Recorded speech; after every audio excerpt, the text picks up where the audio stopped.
Tapi apabila di dalam menjalankan ibadah sholat dan ibadah lainnya, di mana lingkungan saya adalah agama yang sudah turun menurun, yang kurang sesuai dengan tuntunan Rasul SAW. Jemaah, proses untuk menjadi lebih baik itu harus dikawal bersama. Kalau antum katakan lingkungan kita, ya mereka agamanya asal-asalan. Dulu pun seperti itu. Ana selalu ingat di tahun 80-an, ya ana waktu SD waktu itu. Jarang atau bahkan tidak ada perempuan yang berkerudung, pakai jilbab, nggak ada. Kalau membaca sejarah revolusi jilbab, ada yang nulis sejarah revolusi jilbab itu tahun 89-90. Sebelum itu nggak ngerti mereka. Sampai jilbab yang perintahnya ada di dalam Al-Quranul Karim, yang tidak ada khilaf di antara para ulama kaum muslim. Itu umat Islam nggak pakai.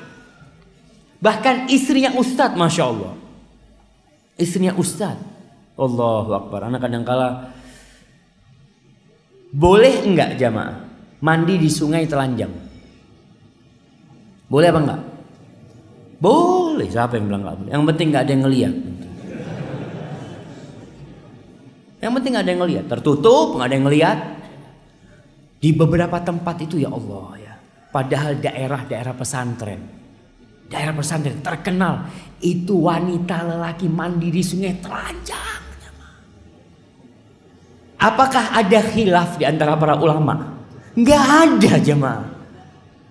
Tapi sudah karena turun-temurun kan. Sampai ada teman masya Allah, dia karena semangat, dia melihat perempuan-perempuan laki mandi telanjang di sungai, dia datang ke pemimpin pesantren di situ. Dia tanya, Ustadz, kata dia, dalam agama itu boleh enggak kayak gini ini?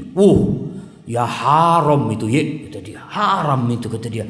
Terus kalau nggak ditegur, aduh ya apa, sudah kebiasaan, sudah tradisi.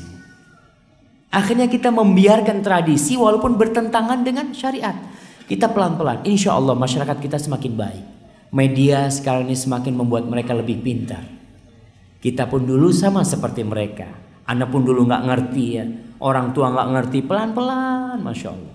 Ketika anak awal pakai jenggot, masya Allah, disidang sama orang tua, disidang dia mah. Anak sampai sakit hati itu, anak ingat ketika itu, dan anak dosa, marah sama orang tua itu. Anak sering disidang gara-gara pakai jenggot. Jadi dia sholat ke masjid. Akhirnya anak sampai berontak ya. Kenapa sih kok anak terus yang dipojokkan? Fulan, anak punya sepupu minum ini itu nggak pernah disidang. Anak sampai berontak seperti itu. Tapi karena kebodohan mereka, nggak ngerti mereka sebelumnya. Dan kita pun sabar menghadapi orang di kampung. Kadang-kala kelihatan pakai jenggot, awas-awas kambingnya datang nih, kambingnya datang.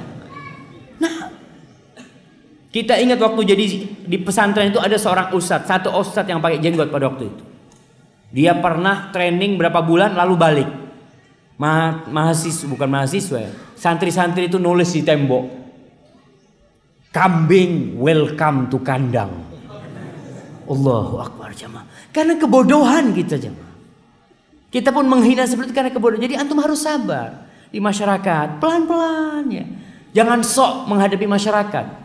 Karena mereka akan mengatakan, lele, kau itu anak kapan leh? Jadi baru belajar sudah sok gitu kan. Belajar dulu, kitabmu baru berapa yang kau baca gitu. Ya kita